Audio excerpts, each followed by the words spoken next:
And welcome back to Spartans at the Spice on every Monday afternoon here at the Sugar and Spice on South Pine Street.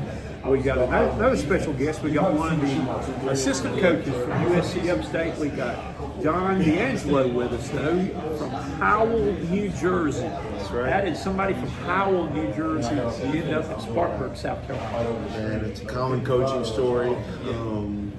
Finished my associates at Community College in New Jersey and knew I wanted to be in coaching. And so I was enrolled in Seton Hall at the time and just decided I was going to pivot and had the opportunity to come to attend school at the University of Miami in Florida. And so I went down there, finished my undergrad degree, and got to be a student assistant under Coach Larry down there. Went to Florida, then went to Virginia for grad school, and then was actually in a different part of the upstate, in Greenville, Furman for a little bit, and then stepped out of there after 4 years, went to Kansas, and then my boss at the school that I was at in Kansas knew Marty real well. And so when Marty had an opening on staff, was fortunate to get an interview and hop on over here, and so I've been here since August. Wow. And I was just looking at this like, man, probably the stories you know, being, well, you were Bob Ritchie at Furman, yes, right there most recently, so you're familiar with the area, though, but with Tony Bennett, who was one of my favorite coaches. I admired him and his Christian faith and the story there, and I was at the game when the 12 beat the 1. The 16. Yep. The 16 beat the 1. That was my year. That was my year. I was there. Gosh, I was there. And then, lo and behold, the guy who beat him that day is now the head coach at Virginia. That's right. So That's you right. have been at Virginia with Jim Larinaga, that covered the ACC basketball, a lot of that with all those guys. But man, I'm just being around and the things you've learned from those guys. Just tell a little bit about what it was like being around here. Man, each coach is so different, but the common thing you find, especially with good people who really rely on having a proven process that they believe in, is just that they stick to that process, man. And obviously, it's bottom line world, and results matter. But when you look at the results, sometimes you can just get these blinders. And it's like, well, you look down to wins and losses, but the most successful coaches, whether it was Coach L, Coach Bennett, Coach Ritchie, Coach Kyle, who's back at Sunrise, where from before this, now Marty, they have a process they believe in to the fullest, and they stick to it, and they're able to get everyone to focus on that process and just trust that the results are going to come. What are you looking at right now as far as long-range plans? Are you wanting to set any kind of timetable? Are you wanting to be a head coach, or what are you looking to do?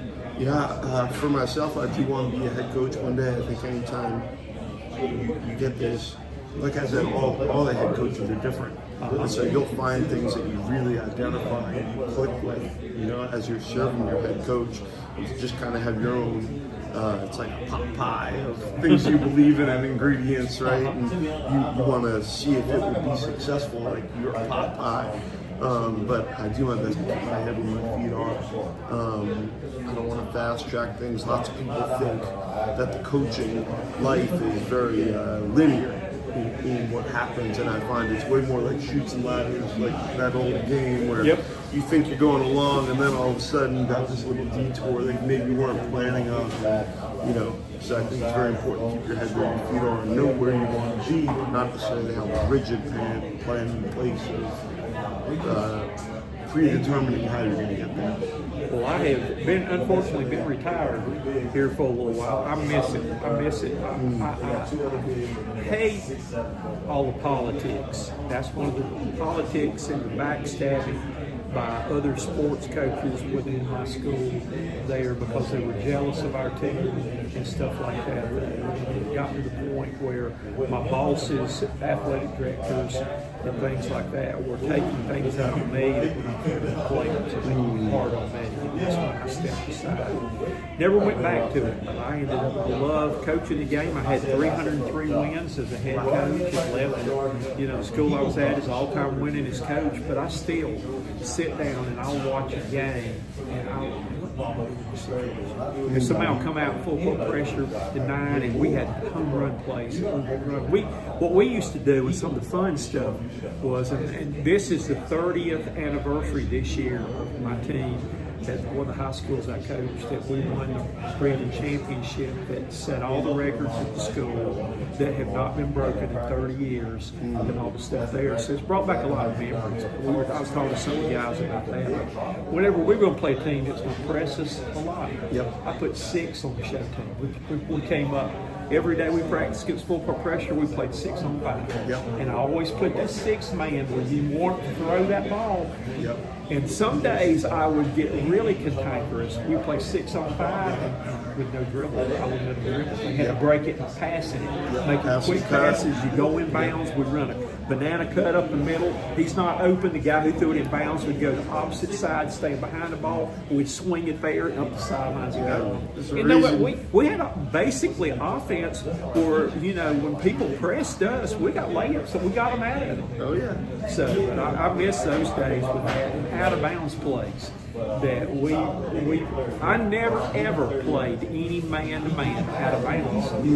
We zoned it. 37 years, we zoned it every time because I had a play that could pick you apart and he manned up on me out of bounds with screen rollbacks and all kind of stuff like that. It's kind of funny that when Pete Strickland was the head coach at Coastal Carolina, we sat down there one day at camp and I did my master's program mentorship with Pete. And we were sitting there with the salt and pepper shaker right here that I'd have this, put it here, this would be the salt shaker would be my white big man. That would be, the pepper would be the black post player here. And there like that we had that. But I would sit there and show him out of bounds plays, and we write them on a napkin. He'd reach in and grab another one there. That he actually, when he went to NC State, he ran them at Coastal and went to NC State, gave them to Sidney Lowe, and they ran them and scored at NC State. It was funny watching the stuff that we did. But and another funny story was we were at team camp. Dave Odoms was at the camp with us. And Dave was coaching at South Carolina, and my team was playing. And Dave and his staff were sitting there on the bench at the end of my bench during the game. And so we were playing. He was recruited a player on the other team, Devin Downey, who was a really good player, and ended up going to South Carolina. But we went to take the ball out of bounds, and I yelled, "Blue 44, blue 44." And he looked over at me and laughed and said, "That sounds like a football play." We threw the ball in, got a layup. I said, "It works." That's right. So I miss a lot of that today, that I can go to a game, even when I'm analyzing the game. I get into the game too much. When they make that cross-court pass that gets picked off, and I'll say, "Stop throwing those Stevie Wonder passes across court that Stevie Wonder could pick off."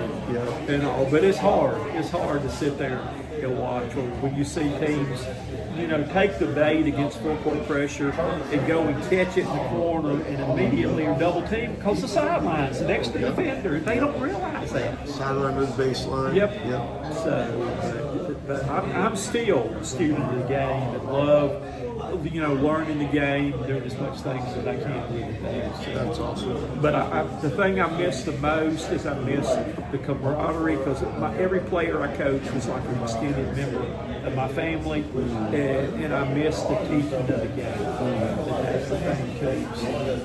So I get bad. I have to catch myself sometimes when I'm interviewing about coaching and talking, the correct way to shoot the free throw and things like that. But it's 37 years of coaching.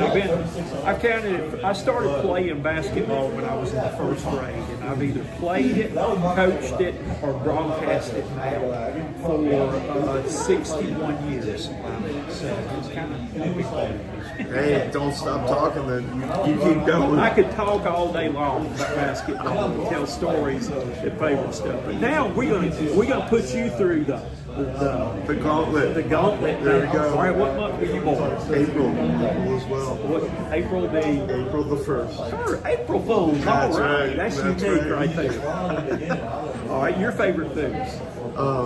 Good Thanksgiving dinner, man. I love mashed potatoes, gravy, stuffing, all that good stuff. You're making me hungry. You sure are. All right, your favorite color? Ever since August, this green right here. I'm the other color. Purple's one of my favorite colors now. So I went to South Carolina yesterday and wore my green and purple coat to the South Carolina game yesterday. Though. So, all right, do you put ketchup on your steak? Oh no, never. Sinful. I'll confess I do. All right, your favorite pet? Just dogs, man. I don't know if I could do any other one. I love all animals. Dogs are special, but there's a little stray cat that came and comes on my deck, and I put milk out for him. And I went and I was putting my cereal for breakfast in the sink to rinse it out, and I looked out the window and right there staring at me was little Kiki, the cat. Ready for you? Yep, ready for me there though. So I had to talk to her like that too. So, all right, have you ever ridden a motorcycle?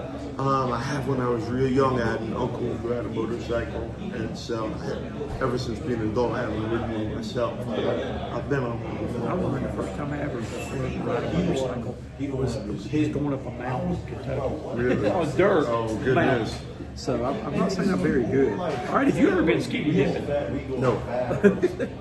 Oh, the good old days. Have you ever gotten a speeding ticket?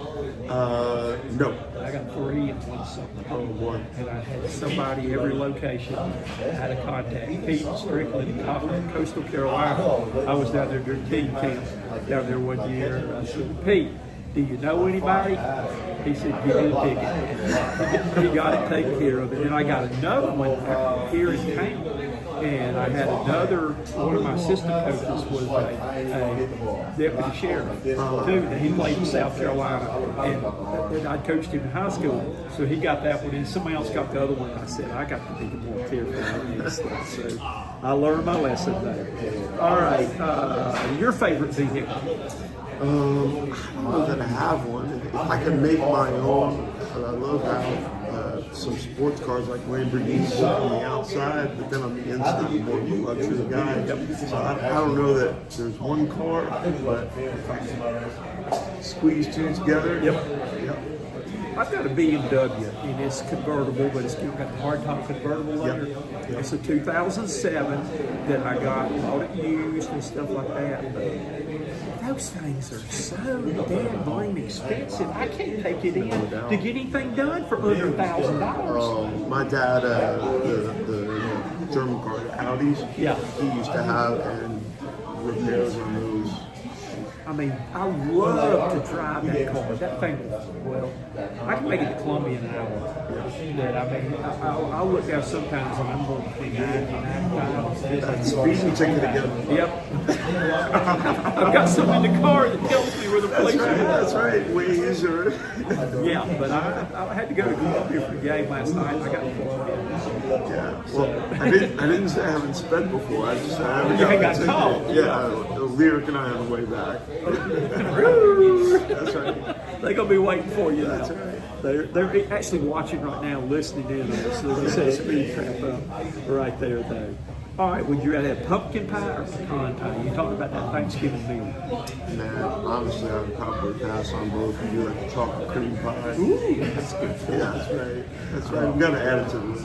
I just went and got my 6-month blood work. I'm diabetic, type 2 diabetic, and they had to up my A1C medicine. Got upped because I enjoyed Thanksgiving and Christmas sweets too much. I said I'm guilty as charged. So they had to raise my medicine to get it back down. But it was, I tell you what, it was good while it lasted. Take it. Stay young. And my daughter, because we went to her house and stuff like that, she said it was worth it though, wasn't it? I said, yeah, reminded it. So I'm having to pay for it right now with my medicines being. All right, what do you binge watch? How many people would know? West Wing was a big one that I love that. And then I like the TV series that have like the criminal that's helping the good guy. So like White Collar was one I used to like a lot. I'm trying to think. Blacklist was a series that I liked a lot. I like Chicago PD. Okay, I haven't seen that one. That one's one on right now, and I like else? I like the one that Lieutenant Dan was on. He's kind of a police investigator show. Okay. What is it, NIS or something like that? New York. Oh, NCIS. NCIS. I like that where they're kind of a mystery, and they got to look at the clues to fill who did it. Yeah. I can watch those all day long. Those are good right there, buddy. All right, what's the worst painting you've ever done? Nothing comes to mind immediately. Which probably means I've lived a little bit too safe. That's good. That's good. I've had 9 kidney stones. Oh, goodness. I crawled into the hospital. Dying would have been the easy one. Those things that hurt so bad. And I've had torn rotator cuff surgery too, but that was not it. That one didn't bad. The kidney stones.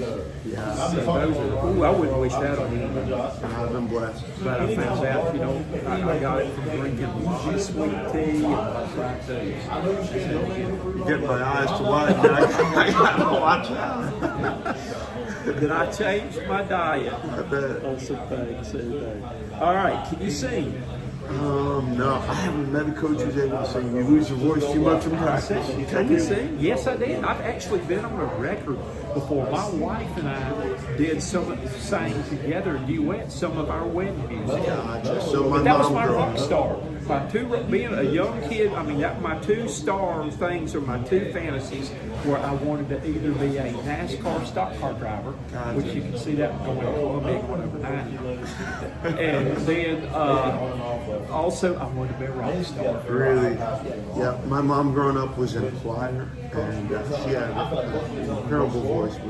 She would take solos in the choir, so I could always hear her singing melodies, harmonies, whatever it could be, but I could never sing. Well, we ride down the road in the car, and I love 70s music because that was our time there, and we sit there and sing along and harmonize on that. She got me the other day on my other fantasy that I was trying to take her to a hair appointment or something like that. And she said, "All right, Mr. NASCAR, you always say your fantasy was be a race car driver. Get me my appointment on time." Get it done. I said, "Where's your car? You gonna let me drive that way?" She said, "Yes." I said, "Well, now you can't yell at me for being too rough with your car because you told me to." That's right. Right there. All right, can you play an instrument? When I was younger, I could play the piano. I played the saxophone for a little bit, alto and then tenor. I haven't played in so long. It's a skill you don't use it. You don't use it with a lot of coaching. Correct. Because I used to like to play the guitar. I could do that. Yes, that as well. But I just didn't have time anymore. And to start back, to get your fingers calloused. Calloused. It hurts. Yes. Those steel strings holding that. Though. But I had not played that in a long time. But my daughter is a music therapist, and she can play anything. She works down in Charleston with patients down there that have substance abuse problems and other things like that. It's using music as a therapy. She could go sit down, and it's kind of funny. We were watching Home Alone, and on TV when she came home, she goes over to her piano and starts playing Home Alone music just by without music at all. She could play. Yeah. I told her I can play the radio. Bam. That's all I can play today. No, that's But she is, God has blessed her. She is so talented. She can, play the violin. She can play guitar. She can play keyboards. She can play anything. Like I say, I can play the radio loud. That's my instrument that I play right now. All right, who's your favorite actor? Denzel's really good at what he does. Tom Hanks. I like the ones who are versatile. Play a range of roles. That probably come to mind. I've always liked Kevin Costner. Okay. He was one of my favorites. That he was a good one. Let's see here. Your most embarrassing moment. Man, I tend to not take myself too seriously. I take what I do very seriously, but I don't take myself too seriously. But right now, we take half-court shots before every game. And man, I'm just not even getting into the rim right now. So it's gotten to the point of being embarrassing. So me and Jake or me and Tony, our playing coaches, we got to get together and make that happen. you get a running start. I used to be pretty good at it because I would get a running start and release it back when I crossed the half-court line, but I'd get the momentum going and could really do them. But we practiced them at the end of practice too, doing that and all there though. But I watched some wimpy guy out there yesterday. The South Carolina game, it was for $5,000 there. And he didn't even, that ball was, it was about 6 feet short. He didn't get anywhere even near the rim. No, I can identify with him. It is at that point I got to start practicing. Okay. All right. So I'll check that out next time. Oh, please don't. We'll get a ball out pregame. I'll tell you what, you shoot the half-court shot, and I'll go shoot the free throw line. Fair enough. We'll see who makes it first. Fair enough. All right. Making a movie about Coach D'Angelo. Who's going to play you? I don't even know. I can't even think of a doppelganger or anything like that. What do you think? I'd say Tom Hanks. I'll take it. I'll take it. Tom Hanks. He could probably get it done. I think he could. That would be a good one for you right there, though. Right now, what was your favorite costume, Halloween costume as a little boy? Man, any of the superhero ones are great. I grew up a big Mets fan, and so I had like the Alex jersey I threw on, get like one of those little pencils and draw a mustache when you're a little kid. So I remember that as a kid. I just loved sports, and so I tried to do my favorite athletes. That was normally my go-to Halloween costume. Mine was, I was the Beatle that got left behind. Were you? That I had my little corduroy black suit, my little tie and shirt, and I had my little toy guitar, and my Beatle wig there. And I remember I went to a Halloween contest they had at my shopping mall here in town, something there. Had my little number on me, and I walked across the stage doing that. I was only like 6 years old. Something like that. So they called out the winning number. Well, big dummy I was. I looked down at it and I was looking at it upside down. I won. And I didn't know it because I was reading that 6 is a 9 upside down there. But I won the contest and I got a $25 gift certificate somewhere and got me my own little bubblegum machine. Did a great job. So that was my favorite one. I got stuck in there. All right, can you cook? No. Can't cook anything. Can't do it. I love to cook. I could. I just don't have the patience for it. Okay. Have you ever shot a gun? I have. Okay. You changed a flat tire. Have you ever changed a flat tire? I have. Okay. You can swim. No. Okay. Now you and Lyric need to stay chalet in the pool. I mean, I could probably keep myself alive, but I would by no means call it swimming. Okay. Would you ever skydive? At a perfect good play. The only way, if I knew it would be the planes going down, that's right. The only chance that I would have to bite the bullet. No. I've already knocked me out cold and this kind of hopefully pull the thing and maybe I won't wake up before I come down. I will say this, it's probably way more fun than I give credit. Like for the longest time I was afraid of roller coasters and eventually you just bite the bullet and you don't want to be that guy that's not getting on. And I found I enjoyed roller coasters way more. But I couldn't see myself doing it by choice. I was the guy who quit getting up because my father was in the carnival business and I used to set up and take down those rides and travel around. You know, we used to play the Baltimore State Fair in New York, Boston, and all those areas. And that's what, when I was a little boy, we traveled, and all I did all summer long was ride rides, eat cotton candy and candy apples, and play games for free. And then when I got older, my high school job was I traveled and I managed some of my father's kiddie rides and did that. And they used to hire me out. I used to make extra money setting up like the big Ferris wheel and roller coasters and stuff. And I thought, no, how many screws don't get tight so many times that I do not ride those. I know how high some of these people are setting these rides up. When they do that, and there are certain things I won't ride. The only thing I still ride that I love was the Himalayas. Okay. That was my favorite ride. So, but yeah, a lot of those things. And plus, I don't like heights either, so I don't get on those. Let me see right here. What else? Where I left it there. Have you ever held a snake? No, wouldn't do it. I'm very, very stubborn. Snakes, no sir. Okay. Keep them away. What's your phobia? I don't know that I have one, but we talked about animals before, like the creepy, crawly, all those type things. Keep them away, man. Okay. Have you ever roller skated? I have. Okay. All right. Have you ever snow skied?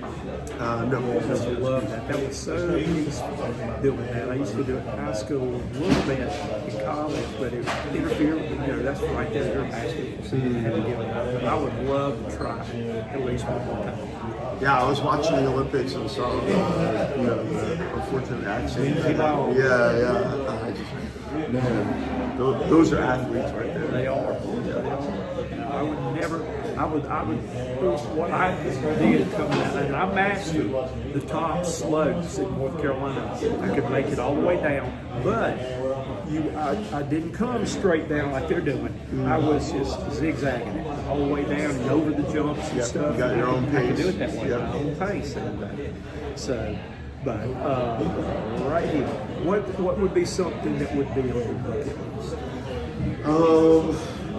Man, I like going places that just kind of make me zoom out and have perspectives. So any of the things that are natural wonders, like the Grand Canyon, which things that kind of make you feel small. Like I heard you talk lyric about the Empire State Building, and to just be at the top of that and see all of New York City. I love that. So any of the natural wonders, I would love it. Okay. All right. Just don't let them tell you it's a candy store and get out there with the edge. All right. Have you ever caught a fish? I have. Okay. So can you make your own hook? Yes. Have you ever had hole in one? Only on putt-putt. Now I have gotten it, and I am sore today. But my Christmas present to me after Christmas, I always wanted that VR, the visual reality goggles there, and I got golf clubs. Did you? And I'm playing now anywhere from 36 to 72 holes before I go to bed. Have some fun. I shot the other day. I played a course called Peaks. It was in a foreign country. Nice, and I shot 700 par. There you go. And I hit 3 eagles on that. Now I'd hit a hole at one before I hit 2 on par threes, and it was not the problem. Because one of them was 150-something yard par 3. But I am so, my hip is so sore right in here where I feel like I've got arthritis in my hip. Where, like I say, I played Pebble Beach, I played Torrey Pines, I played St. Andrews. That was fun right there. I played St. Andrews and I was on 2 over after the first 9. I said, why do they talk about this thing being so tough? And then the back 9, where they got bunkers that are this tall and your ball's on the wall, and you had to hit it backwards to get it out of there. But I'd have a ball. Oh, I bet. Playing. I almost hit when was it? 2 days ago, I hit one within that close to be a par 4, hole in one on par 4 in these courses I play. So that's my new passion right now, is play virtual reality golf. So, all right, let me see what else I got here. You have or haven't been to Empire State? Have you been to Empire State? Yes, I have. You've taken that. Yeah, I was originally born in Staten Island, raised in New Jersey, so I would go to the city pretty frequently. All right, your karaoke go-to song. Oh, I wouldn't have one. Like I said, I'm stubborn. I don't know that I get in front of a group and sing. See, I had to one time because the first time I ever had to do that was I worked Morgan Woods camp. Did you? Yeah, one time. And that was an experience. And my buddy and I, we both went. Well, we were the rookie coaches that year for South Carolina, and on the last night that we went out on the town, there was a tavern that Morgan did. It was a tradition there for everybody to go. And I had to get up. Tap on the shoulder. I had to get up, and my buddy was supposed to too, and he just stood there and laughed at me. And I had to take one for the team. And You're a get good laughed man. at from the South Carolina You're a good man. guys. You're a good man. But I tried it though. So, all right, last question. Well, next last question is, what's the most, if these people coming in here right now see you over here, didn't know you, what would be the most thankful thing? Oh man, my faith is incredibly important to me. So I would just share what the Lord's done in my life.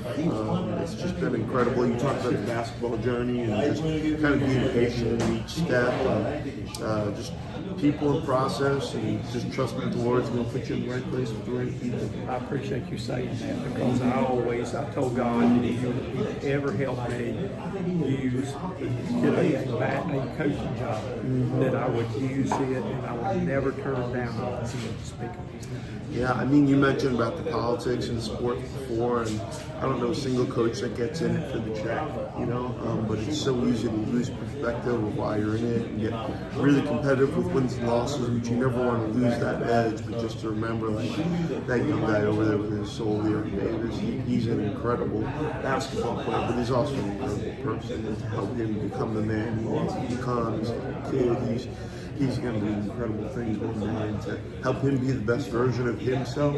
There's no greater joy for me as a person. Well, I'm going to pass something on to you. This is something that I've had with me, and I've got another one at home there, but by you telling me, that was a blessing to me.